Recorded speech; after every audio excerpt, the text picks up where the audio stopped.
Welcome alpha. கர்த்தராகிய இயேசு கிறிஸ்துவின் நாமத்தினாலே உங்களை வாழ்த்துகிறேன்.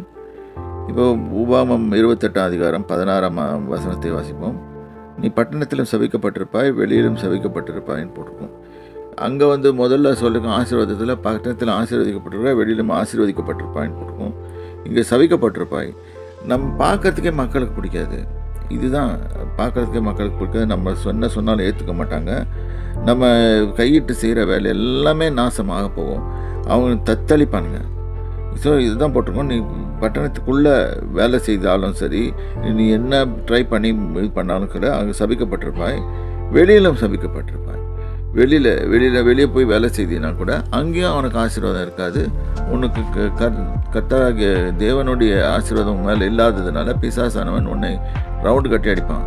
அதனால் ஜாக்கிரதையாக இருங்க. கர்த்தருடைய வசனத்தை கேட்டு அதன்படி நடக்கிறதுல நம்ம மிகவும் ஜாக்கிரதையாக இருக்க வேண்டும். கர்த்தர் உங்களை ஆசீர்வதிப்பார். கர்த்தருடைய நாமத்துக்கு